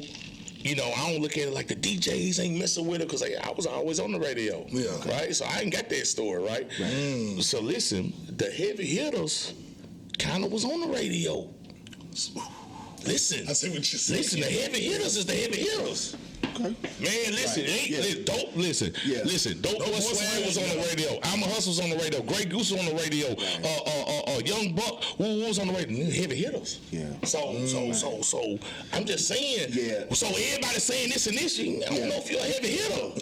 So that's what make me. That's what everybody mad at me. Listen, them records are different. Okay. They different. Yeah. Them records. So what y'all want them to do? Y'all want DJ Dub to play Lil Joe Blow and that man make a Dope Boy Swag and go to him, nigga. Yeah. And that's what everybody mad. Make a V12. Make a I'm a Hustler. Make a Grey Goose. Them on the radio. They push on the radio. Yeah, they still play. Everybody still love that. But so my harsh truth was I was different. Yeah. I remember you did that video too. Make a bow top. Make the record we did about Scooby that we're man. Listen, homie, we on the radio. They played us 2-3 times a day. I ain't got that problem. Lito ain't got that problem. So the people who complaining about that, so when I say this, so when people put me in 20 for 20s and stuff, so this is why me and homie, I was like, bro, I'm in a different plane. Listen, man, unless I'm battling Lito. And Pistol and Young Buck, which was all on the radio, which all had 100,000 sales or 1 million views. Gas got 1 million views, and I'm 1 million views. I'm still getting paid from it. Look, hold on. That's my homeboy. That's what they were doing, man. Paid because when you see that goddamn gas and bet not be no bullshit, and oh Lord, you see the goddamn break with that ad on YouTube, nigga, pay me. Yeah. Yeah. So what I'm complaining for? Right. So everybody who complain, I'm just saying, if y'all tell me a hit that Lil Homie and them wasn't playing, they not playing this shit. So to my point, I ain't saying people can't rap. I'm just saying hits. What y'all want people to do? What y'all saying? Nashville and make a hit. Yeah, make a hit. Because the hits y'all know them. Boom, let's go down through it. I got 5 of them, so that's why I was telling them. Yeah, I'm a hit maker, homie. So when they was doing these, that's what we really was arguing about. Right. When y'all tagging me for 20, yeah, make a hit. Yeah. Hey, guess what? It'll be hard for any of them niggas to battle me. There it is. Exclusive. It'll be hard for any of them niggas. So I ain't got that story. I don't have that story. Now we talking about it now. If y'all talking about niggas who can rap, like shout out to me can rap. Yeah. Like everybody can rap, but we talking about what y'all want them to do. Yeah. If y'all saying one-on-one, Dola White them, they acting homie, man. Every time I had one, B12 just piling, all that shit was on the radio. 3 times a day. Yeah. But I seen the thing about it, you saying you got it on the radio, but niggas work ethic. That's what I was telling a nigga this the other day. I said, they can have some niggas can have a hell of a bankroll, right? But don't have don't work ethic. You know what I'm saying? Yeah. Or can't pick a beat or pick a song. So what we were saying, people saying, "Oh, you got to pay me to beat on this." No, man, I don't really have nothing to gain or lose by this because I don't really talk to people. But you my friend, right? So I feel like you big homie. You know what I'm saying? Occasionally people can get me out, right? You know, and I'm gonna share my story. But you know, if you reaching out to people and they saying, when you told me it was discouraging to me. Oh man, I gotta have some. Who is you? What you got? Who? Like who can say that Belito? Church on a motherfucking move. Who can say that Belito and Buck? Like who can say I'm coming? Like you should want every publication. I will be all day like I did. I'm going. I'm looking for niggas with 5 podcasts. Right. You fuck if they got 500 views, 500. That's 500. That's 500. That's 500. Right. If I have a dude. And that's, what they talking about? Me and Kay had this conversation. What are they doing? All the time. Man, because it's material. It's stuff that you can use. You can use. And the thing about it, we think about it. I said, nigga, y'all don't know I can still go out of town and Atlanta, no folks. Come on, Kay. I said, they don't want me to do a real athlete podcast. Come on, Kay. Yeah, you can get everybody because I'm just saying. I don't want to do it. I will do it. And look, I ain't talking, I want to make a disclaimer. I ain't talking about nobody. I'm a straight piece. I'm just sharing my story. We did a little different, man. We hustle hard, and I thought we made good music. You know what I'm saying? Like with Fade Eastwood, with even with band play now. Lord knows, Trapper Mandel. I love him. You know what I'm saying? Lito's still in it. Was he a part of Generation X? Yeah. He was kind of like with the Dream Team. So Dream Team and Generation X, kind of like both my little niggas. D-Strap, that's one of my best friends. You know, it's a few people, man, and they doing their thing, and they ain't really got no complaints. But the complaints, you know, from I guess I sound like an asshole. Like people like, why Nashville ain't? Man, let me tell you, the people be telling me, hey, paper, why you quit so why you quit so early? Nigga, I retired. I thought I made it. Yeah. Like I was getting 5,000 a show 2 days a week. I don't know what the level of making it was. I've done this 15 years, no job, and I was tired like I retired. See, niggas think you supposed to be. Yeah, I don't know. They think you supposed to be on the freshman. Yeah. All that shit. So it's about perspective. So that'd be the biggest misconception. I always stop people from there like, man, why you give up? I'm like, no, nigga, I retired. So that's why it's hard to get me back in it, you know, with battles and stuff like that. I be itching, you know what I'm saying? But it just passed me. It's like, the MCing you. I be itching sometimes. I'll always be in you. Yeah, but I just know what it brings, man. Until it start bringing different energy, you know what I'm saying? I'm cleaning up energy right now. It's like, nah, I fuck with you, homie. I'm everybody. I fuck with everybody. Yeah. Until it start bringing violence on the battle, or if I gotta make a record and then go to La Rosa, right? And then I done got my homeboys. They got 2-3 murders. I got 2-3 murders or whatever. And niggas hear a lyric. Listen how deep rap is. Yeah, no, I know. Niggas talk about me, man. Look how scary it is. And then I gotta go to a game tomorrow. Right. I gotta go to a recital tomorrow. Right. This is my real life. This is what it's throwing me off. It gotta be a lot of money to throw me out from my real life. So even when I'm itching to do it, I know I can go to the studio right now and make a bad motherfucker. Right. Okay. So guess what I gotta do? I gotta go to DJ Coop. I gotta go to the. I know my treatment is to go to Sensation, whatever. Right. And then 2 weeks later, I make an appearance, right? Paper back, woo. Now look how scared I am. I done said that because this is how I rap. My nigga gonna warm your ass up. Oh, you talking about it? Man, I'm nervous in the motherfucker because the next day, now I'm back a rapper. Oh, Lord, now I gotta get in my other car. I gotta look cool. I done got dropped off here.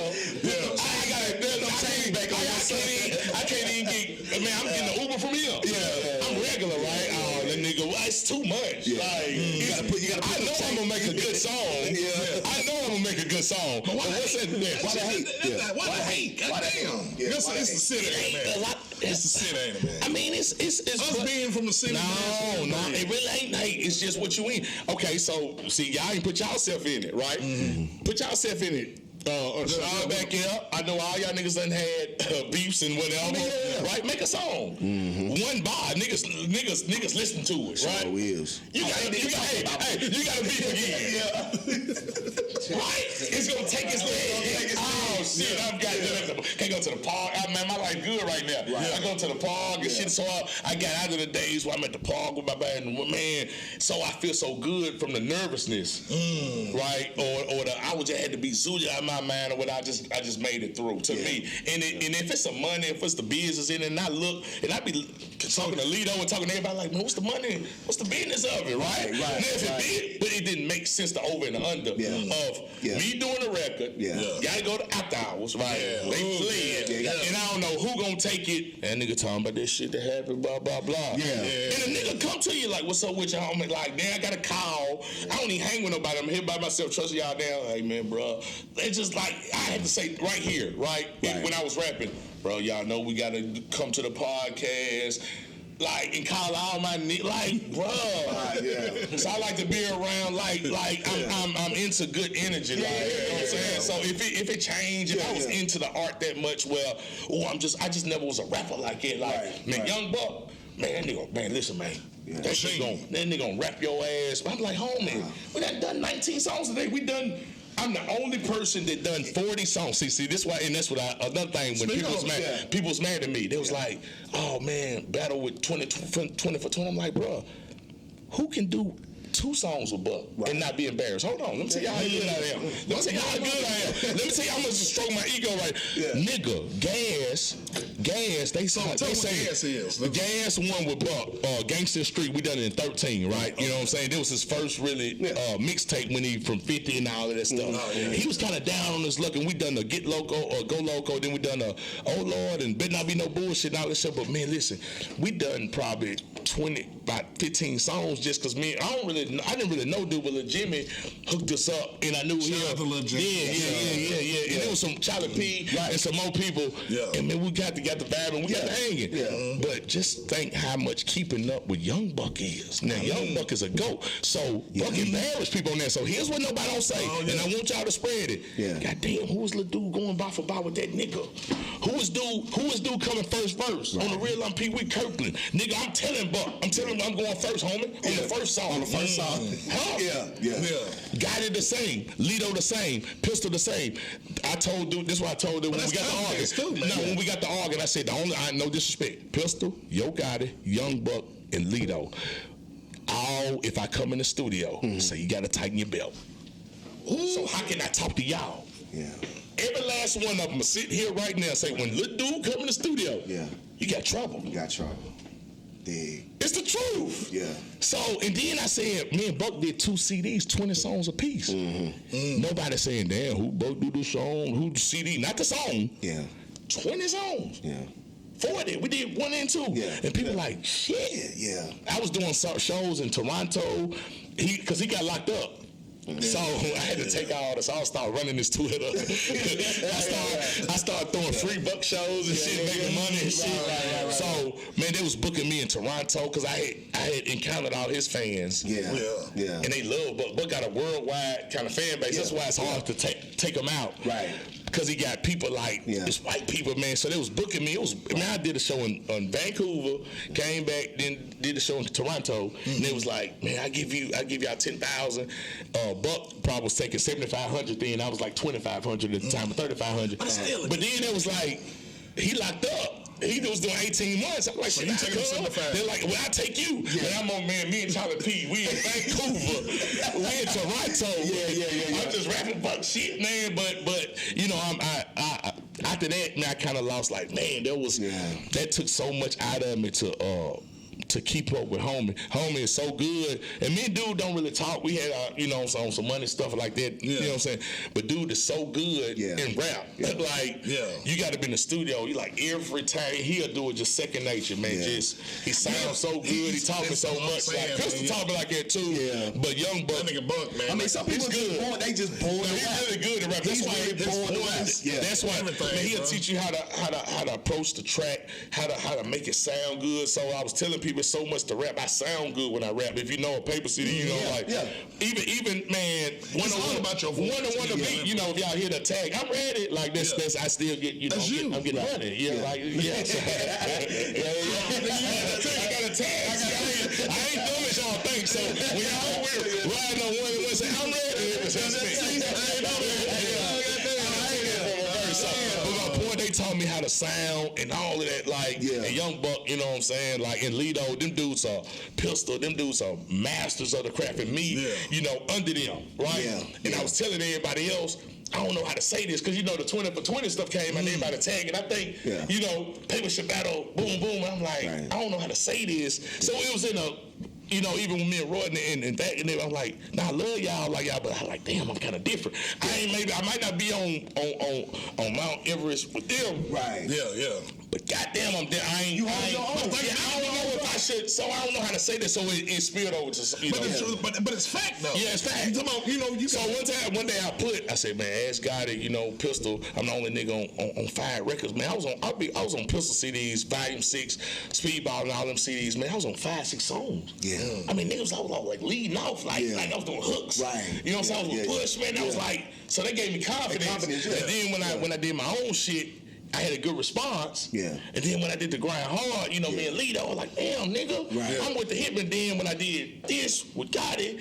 And I'm like, damn, Blackout Squad. Right. So by the time 06 came, I was like, I'm a heavy hitter. And that's what me and Caesar used to butt heads. Yeah. Because Caesar was, I love Caesar, but Caesar was like Suge Knight. And I was like Tupac. Yeah. So Caesar's like, nigga. I remember that second record. Yeah. And it was the best record. It was the best CD I ever made, and I appreciate Caesar for that. But Caesar like, hey man, why you in the studio? I'm like, nigga, I don't need to be in the studio, nigga. I'm me. So it's one of those, and that was the last time I did that. You know, dealing with the nigga who say, hey, I'm gonna give you this, whatever. Man, you gonna have to give me a lot of money for me to listen to you. Or to say, you supposed to be in the studio, hey, nigga, who? So a nigga can't put on that, but that one though. A nigga can put that one beat on for where you get that from, nigga? Man, dude, and like niggas like Band Play. Yeah, man. I think Band Play is that's my little brother. You know, I had him 10 years ago. I had him 10 years ago. Yeah. So Chino was with him too, right? Yeah, he out of Colombia. You know what I'm saying? He out of Colombia. He from Colombia, man. He was just he's really good at what he do. Yeah. And you know, hooked him up with Buck, or he met Buck. We was doing some records, man. But dude, cold. Yeah. And you know, I'm just proud of them. Like Band Play, Trapper Man Dale. All of these are fruits of my labor. So I can sit down. I be going to their shows and stuff. I be so proud. I be in the I be still going to Lido shows when he be like on tour and shit. I go, you know what I'm saying? Me and my old lady, we be in the crowd and shit. So I don't got that thirst to like be on stage or whatever. Nobody don't need have people don't even know me, right? And I just be proud, like you're damn, man. So that's why I knew it was kind of time for me. I don't want to jump back in it. Oh man, I'm like it just, you know what I'm saying? I mean, now you done soaked up so much game over the years, man. You know what I'm saying? Yeah. And then now you more like a, you know, you was a pupil at first. Now, you know what I'm saying? Nigga, you like Barry Sanders and for real, man. You know what I'm saying? Yeah, for real, you know how your career. Yeah, man, I had a CD called my last CD was gonna be called Barry Sanders. It was gonna be like, you know what I'm saying? I quit at the top of my game. Like I had it. My last CD was Barry Sanders. I ain't do it. It was like I was so good. You know what I'm saying? Because I didn't, and I was telling me and Fresh was talking. I was like, I think Pistol done this though. Me and Pistol talk every morning. Like he get up at 6 o'clock, and I just listen to him. And he's so like he find on Facebook. And be like, I mean, he's very sharp. Very sharp. Pistol. What up, Pistol? We was trying to go down to we gotta get it, man. Man, me and him talk like every morning and stuff like that, and I was just like, I think we followed the same path. When he quit and moved to Atlanta, and you never heard him again. You never heard him on different stuff or trying to. When I did it, man, nobody never heard. This is kind of the first time, I talked to anybody. You know what I'm saying? Or even was on pictures. Y'all don't see me like still like I was okay with my career. You know what I'm saying? I really was, and it was itching. On that battle or people. Homer was making songs about shit like, and he made one, then he made it two. I like, damn. You know what I'm saying? I actually got the pen in the pad. I like, nah. I said, but then I'm gonna have to make 10.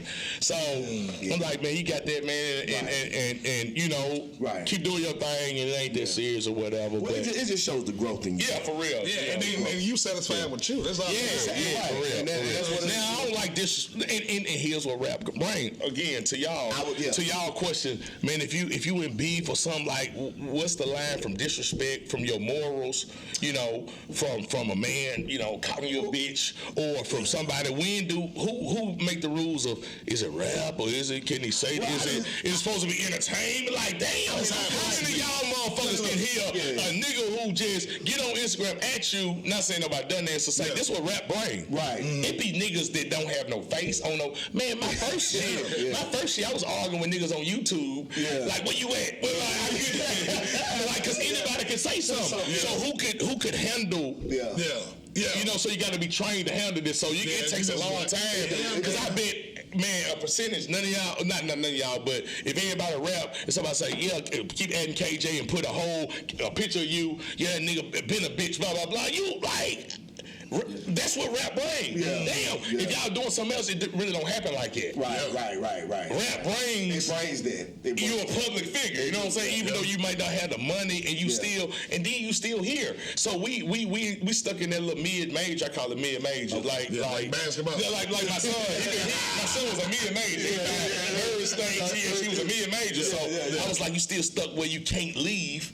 I still got to pick up my daughter and be in line with you. I gotta be at the field day with you. I ain't got enough money, or I can act like I got so much money that I don't, and my daughter call like, "Where you at?" But I'm a rapper. Look at all the stuff. I'm a rapper. I can't pick you up every day because I gotta act like I'm on tour. And man, it's just weird to me. So I chose the route. I'm gonna pick up my kids every day. I'm gonna be at the games. I'm gonna be hollering, and it was a good and bad thing that it made me so accessible that people. I made myself more of a big local, and I knew what I was doing because I had Ron Slate podcast that was the and you was they was talking about that. It was like you getting so much flack because you very emotional. At your games, you gonna talk. Because really, unless I come do this, I came to do this. So I gave y'all my word. I came to do this. So I can't come and be halfway, right? So if I'm somewhere, and I thought, if you somewhere, you got to give everybody, because really I don't like to talk to people. But if I'm out and I'm a rapper, and I learned this from Pistol, I'd rather speak to everybody in here and leave with somebody saying, I don't fuck with that nigga, than me not speaking to him. My guy will be doing this now. I'll be like, what's up, homie? What's up, homie? What's up, homie? It's almost like I'm scared, right? Because I'd rather do that than walk past somebody like I'm so cool. I think that's corny. So I know that people saying, oh, baby, that's just pay. I know that. Like, I'm smart as shit. Don't y'all know I'm a 3.9 and a 25? I'm a genius. So I know what y'all saying. Like, but I look at it like, okay, if I'm the same person, y'all want me to, and I told everybody this. When everybody was, the biggest misconception was, oh, paper, why he doing his son like something like, nigga, I was the same one giving you water when you was running touchdown. Hold on. When my daddy was 0 and 10, Shaw didn't know, everybody know that I was the biggest. My homeboy B.I. called me with the arrow thing. He was like, man, I heard this over here. So I said, nigga, I just watched you and Ron Slay. Listen to this. I just watched the game with Pearl and White Creek. My homeboy, big homie, Shaw, everybody on the front row. Hold on. I'm smart as shit. Don't trick me out of nothing. Everybody on the front row. Right? When a nigga dunked, or when James Stewart dunked, niggas, they had to stop the game. Okay, boom. My son hit 50 points. Right? Now, Everybody sit down. I'm supposed to sit down. The same energy. Nigga, I'm too small for this. Y'all ain't gonna trick me about this. What I'm trying to recreate is the same shit, right? That niggas was aggressive, cheering for people, letting people have energy. Y'all niggas gave people the energy. We gave Ron Slay the energy when his mama and them was having cheering. But now my son, the number one point guard in Tennessee, 24/7 and rivals a 4-star, right? And I'm supposed to sit down when he get 50, or when he have 2. Right. Yeah. And not cheer him on and say, come on. Right. It's the biggest misconception in the world. So what I was trying to do is be 100 people that was cheering for all the people 20 years ago that helped them make it through. Ron Slay wouldn't have made it through without them 100 people when he was doing bad or good, when he dunked that was on the floor. They wouldn't do that, but when mine come up, I look silly, so I wasn't going for that. I wasn't going for that. I was calling people out. Saying, oh, why he hit 50 in 8th grade? My son got the record, he hit 55 in 8th grade. My son was first team All-State 2 years in a row. Right now, it's don't happen again. I'm going to say it again. My son is the number one point guard this year in Tennessee. Right? It don't happen every day, right? But we supposed to sit down and let it go up. Who the fuck y'all talking about? But I was cheering for everybody who was 0-10. When my daddy was sorry, Pearl, and people was throwing oranges at him, right? And I was in the crowd, and the reason why I sit on the fucking sideline now is because I couldn't stand people when I was little saying Kevin them was sorry. Hold on, I was in the stands when people saying, man, Coach Fitzgerald, the sorriest niggas don't. What? And I was turning around with emotion, right? So when he started winning, I tightened my belt. I was the same one, so I kind of get away. So I'm just giving y'all the history of me, of my treatment. For sure. I stand away from people. I chill. You gonna do this with it, but it's the same thing I done for my brother. Same thing I done for KJ, for Steve, for everybody who I said I was the water boys for. It's the same energy that I done for Ron. So when everybody called me like, bro, they said you going too hard. Man, who else? My son ain't never seen one man standing up for him, right? When he been playing high school, right? But Ron Slay and Terry and all of them, I love them all to death. My brother and everybody seen 100 niggas. B.I., my boy, I love B.I. He called me and said, I thought you heard this. I said, B.I., seen you. They had to stop the game. James Stewart hit a 3. B. Homer was over there talking shit. White Creek was turned.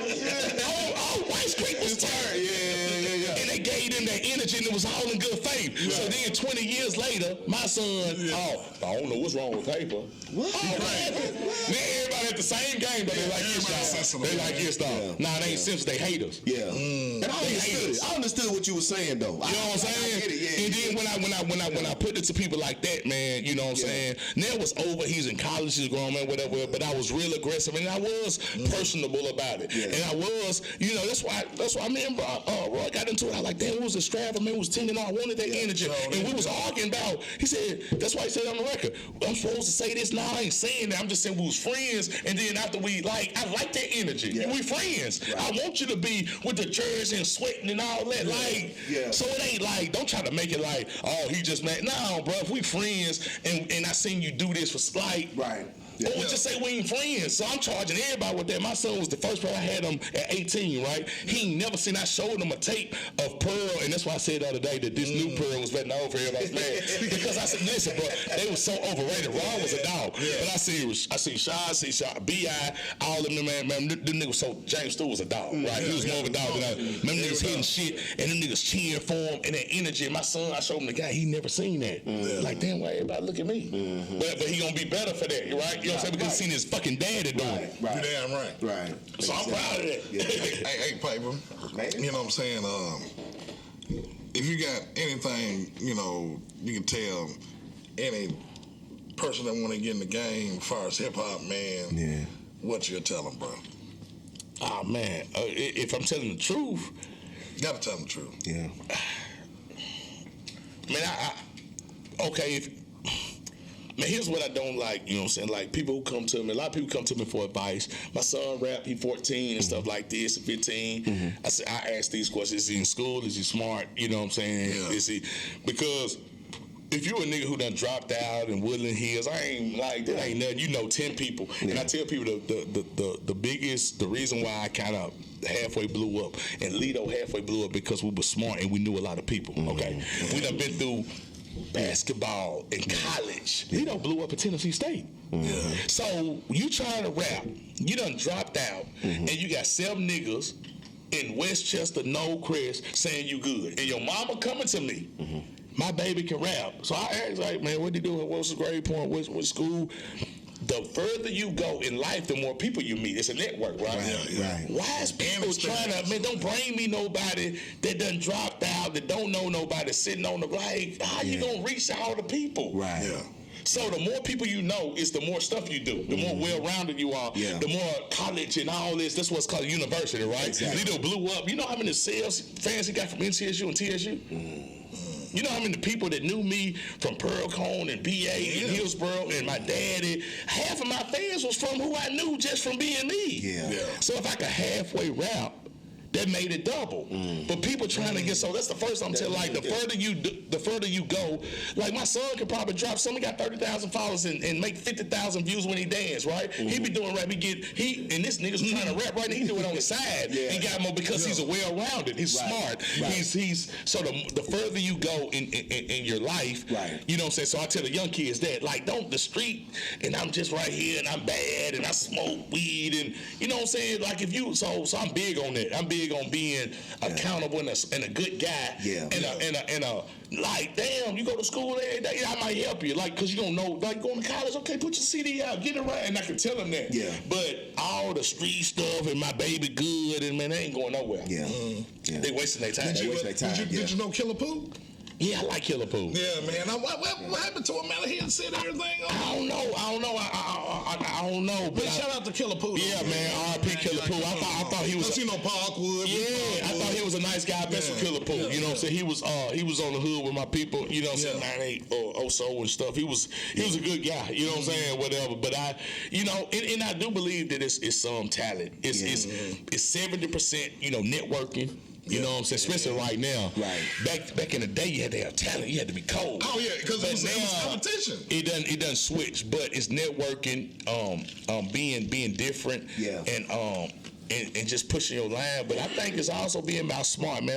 I was telling Trap, man, bro, read, you know, write notes and stuff. Me and Lido, man, it was the days where we bought for ball. You know, I want people to hear what and I was telling people, you know, they was like, man, you made singles. Well, I like, man, bro, have you listened to what I said? Have you listened to, you know, all the universal laws I was teaching 5 years ago when all the Farrakhan interests, I had a lot of stuff, like we were smart people. And I think I don't get that because, you know, I just made hits and it was dope. But even with that, the cadence and the science of that, the science of that, man, let me tell y'all something. Don't y'all know when you see people die and they say so-and-so tough and all that, you know, that went global for me.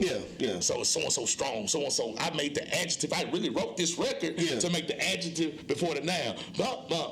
So-and-so so-and-so tough. So-and-so tough. Now, so I don't get paid for that. I missed that one because I had it, but I made that. You know, niggas get down. I'll be looking. And of course, I gotta get on my gal nerves. Look, that's so tough. That was me, both tough. Tough, man. No, it wasn't before that. So I'm proud of what I've done, but I tell people make money from it, and I haven't studied it enough to know how much money. I got out of it. Listen, I would still be in it. If I thought there was some money in it. That's the scary part. So the streaming game killed it, you think? I think so. The streaming game. I was in the game, niggas. And it was, and I was still in that era where it was still CD, but I lost it. And I started getting frustrated, like, damn, the shows, you can't do shows. So when my shows started dwindling, I was the first nigga started doing clubs. I was like, fuck it. I was like, fuck it, I'm gonna do nights. I done the thing with AP first at Lucy Blue, and I started doing nights. And I was like going to the clubs, like I didn't want to sell dope and go to jail, so I was like, shit, let me make some. So I was making like 1,000 or 1,500 a night off the cut, off the split. But when it went to Milton, but what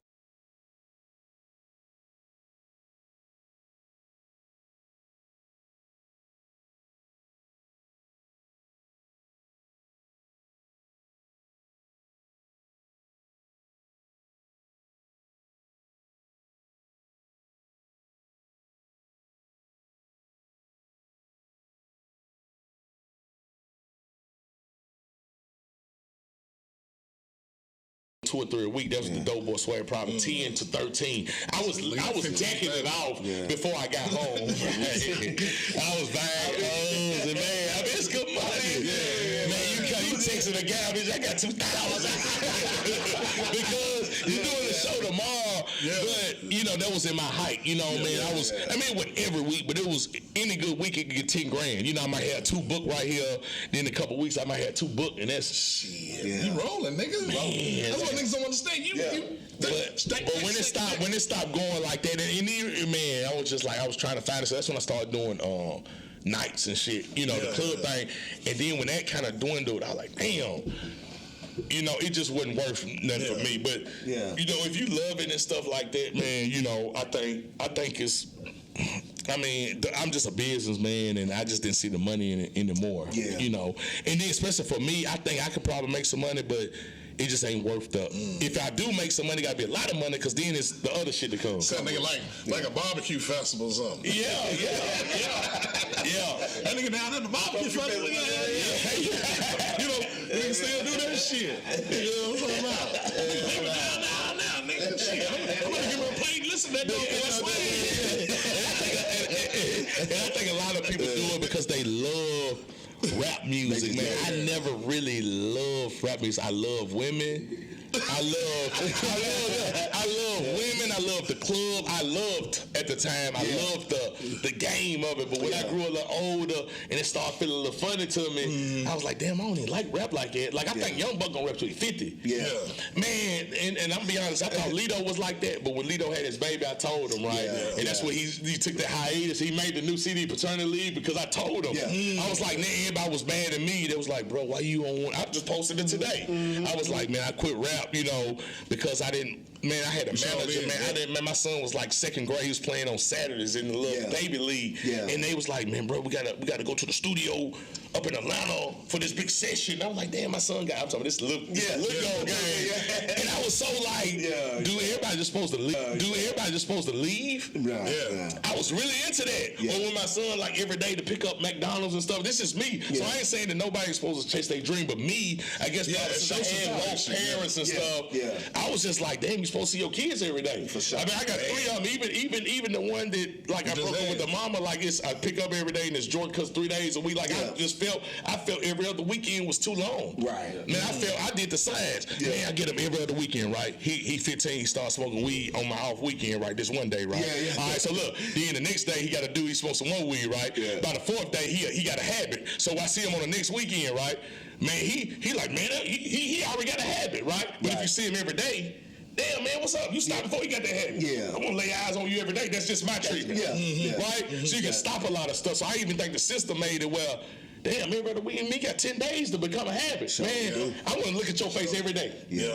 And that's what you know what I'm saying? And my son probably still do. I ain't saying he's a perfect dude, but like that's what when I was supposed to be gone in this studio for 2 months and stuff, I was like, damn, what I'm supposed to pick up my son every day. So people used to argue me and it was like, oh, he's scared to make it. I heard all of that, like because I used to have so many love. Right. But niggas don't know your story, how you feel. And that's why I'm glad I told it. And that's why I'm glad I told it now, because it can clean up a lot like of my, you know, because I just think people don't really know me unless you really know me, and the people who know me never had this platform, or got somewhere that didn't really say, oh, it's my allies to say, no, bro, it's like this, So you would get falsely accused of whatever, and I don't really tell it. And if you see stuff, they go do it again, whatever. I mean, I could believe what you would hear, you know what I'm saying? Because I would, unless you have this platform, you know, occasionally with some good people that put it out right to clear it up, you know, to tell your story. Some people say, damn, that's why he think like that. Well, damn, that's why he kind of, and not saying it's right. And I mean, it wasn't no bad move. That was just you. No, because all the times you missed, you switched it out for your sons for a full scholarship for 5 offers and for his college paid for, right? So it's the same thing. So whatever shows I missed, what people thought, oh man, you don't want to make. I had managers I had to fire. Bro, I'm just saying, man, you ain't supposed. I'm like, I got field day. You know, that was my excuse. So they had me thinking, you was being wrong. Man, I'm telling you, bro, I done had people I had to like I was like, damn, I'm supposed to be here.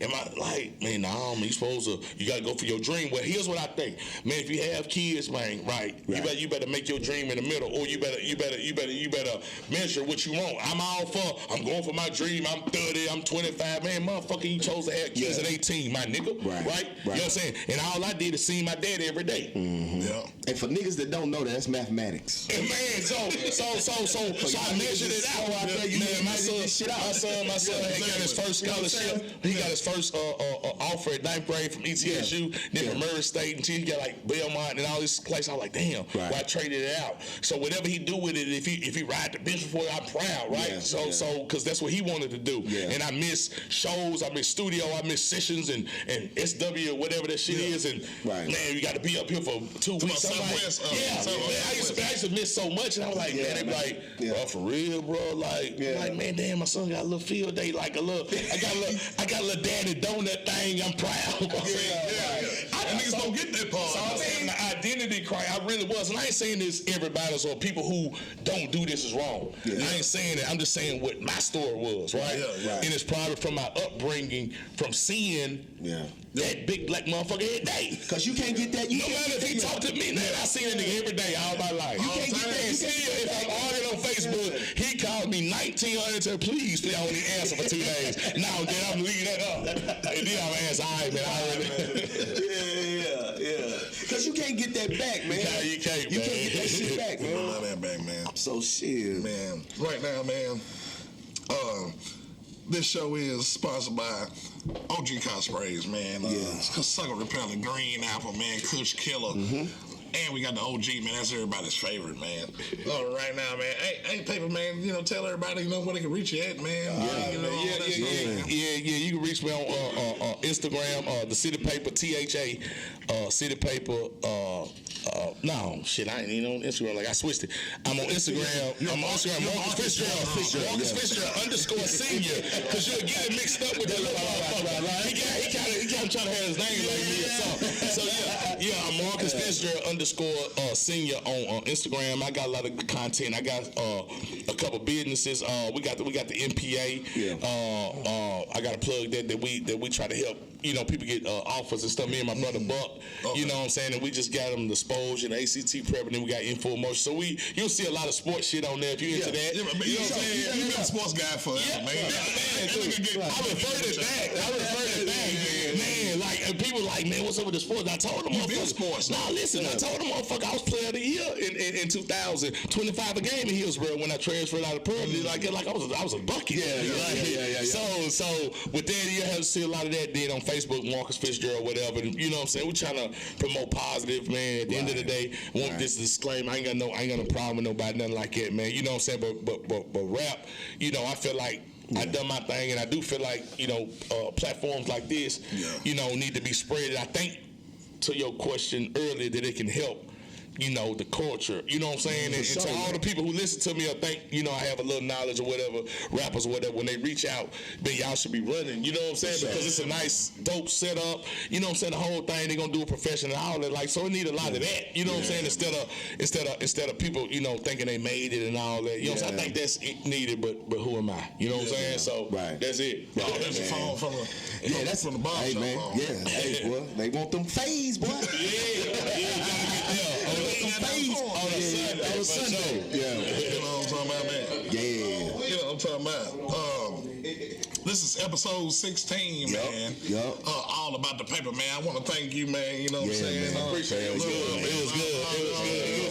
Yes, for sure. So thank you, yeah, man. I like to thank C-Vish. I like to thank Just Jeff. I like to thank Lowe Visions, man. Upper echelon management, DJ Duff on the ones and twos, man. You know what it is, man. Hey, you catch us on scattersites.com, and you can catch us on scattersites NT and on IG, YouTube.